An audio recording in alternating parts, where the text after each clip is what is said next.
Ellen Corby was born Ellen Hanson Corby on June 3, 1911, in Racine, Wisconsin, and grew up in Philadelphia, Pennsylvania. Even as a child, she exhibited a deep interest in storytelling and the arts. Corby moved to Hollywood in the early 1930s with aspirations to work in the film industry, initially behind the scenes. She worked as a script girl and production assistant at major studios like RKO and Hal Roach.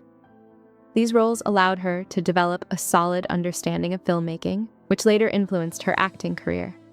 Her passion, however, lay in performing, and she gradually transitioned to auditioning for acting roles. While her early career was marked by small, often uncredited parts, Corby's perseverance paid off as she started to land more significant roles, showcasing her ability to bring depth to every character she portrayed. Breakthrough role and acclaim. Ellen Corby's breakthrough role came in 1948 when she portrayed Aunt Trina in I Remember Mama.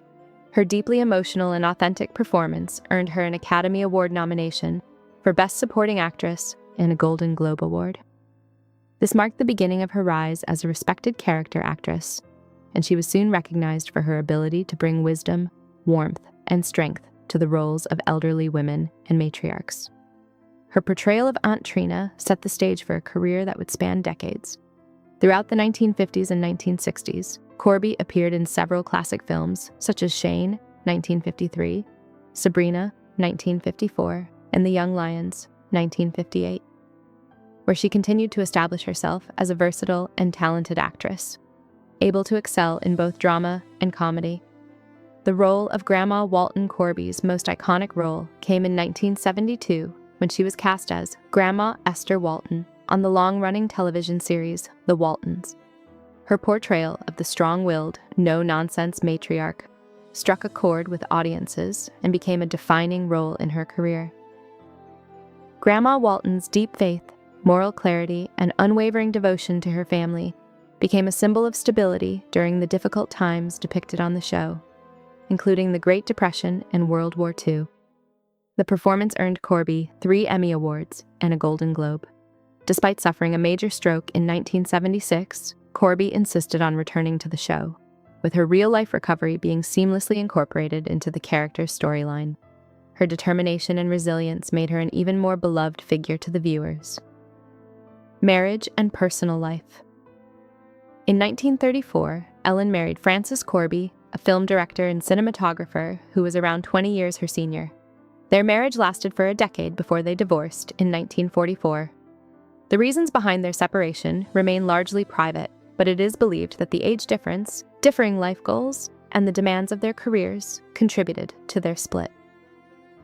After the divorce, Ellen chose to focus on her acting career and personal development.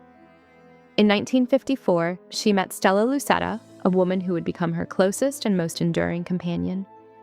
Although the nature of their relationship was never publicly defined, many close to Corby believed it was a deeply committed partnership. Stella supported Ellen through her career highs and personal challenges, and their bond lasted more than 4 decades until Ellen's passing. A journey to spiritual growth.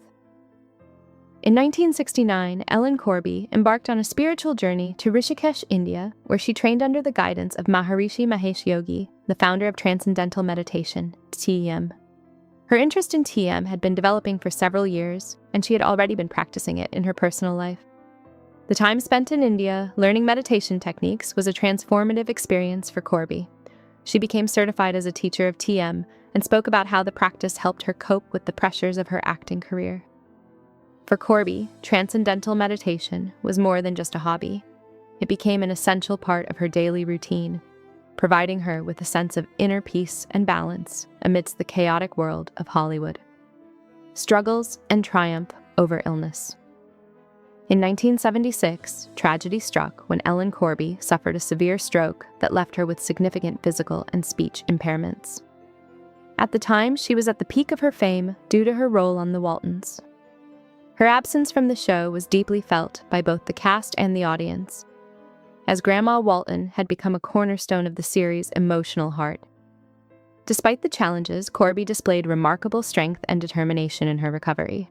She worked through speech therapy and physical rehabilitation for over a year. By 1978, Corby triumphantly returned to the series, albeit in a reduced role, showcasing her grit and dedication. Her return was seen as a testament to her resilience, and viewers were deeply moved by the authenticity and vulnerability she brought to her performance. Final appearances and legacy. Ellen Corby made her final appearance on screen in 1997 in the made-for-television reunion special, A Walton Easter.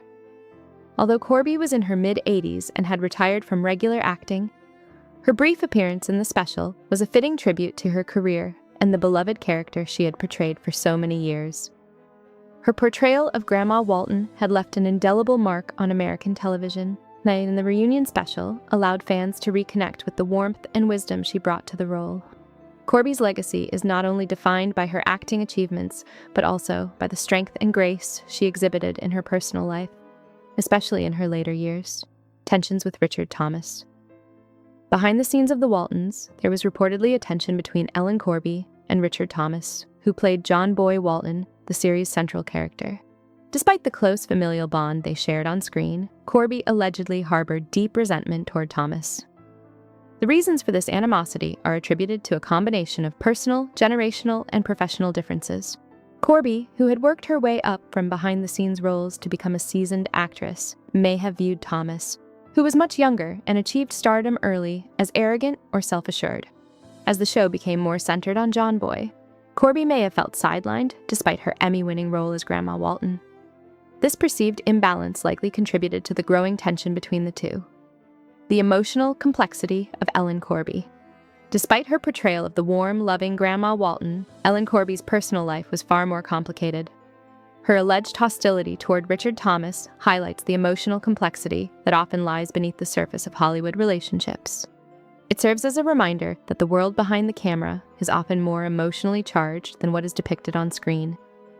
For Corby, the difficulties in her professional relationships, combined with her own health challenges, added layers of depth to her character and her legacy.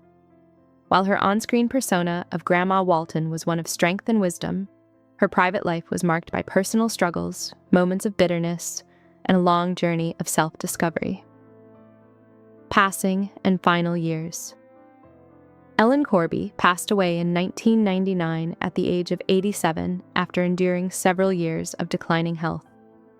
The lasting effects of the stroke she suffered in 1976 had left her with significant physical impairments, but her spirit and dedication to her craft remained unwavering.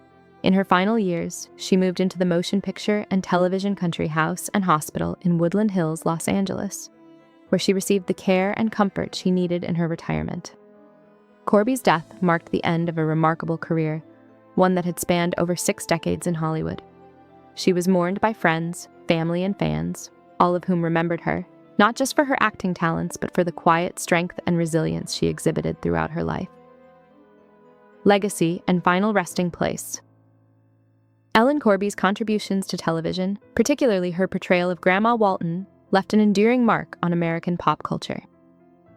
She was laid to rest at Forest Lawn Memorial Park in Glendale, California, a prestigious cemetery that is home to the final resting places of many Hollywood legends. Her gravesite, located among those of other iconic figures, is a fitting tribute to a woman whose work and character had touched the lives of so many. Though her on-screen persona was one of warmth and strength, Corby's life and legacy were defined by the complexities and challenges she faced both in her career and in her personal life. Today, she is remembered not just for her professional achievements, but for the quiet dignity and fortitude that she brought to everything she did.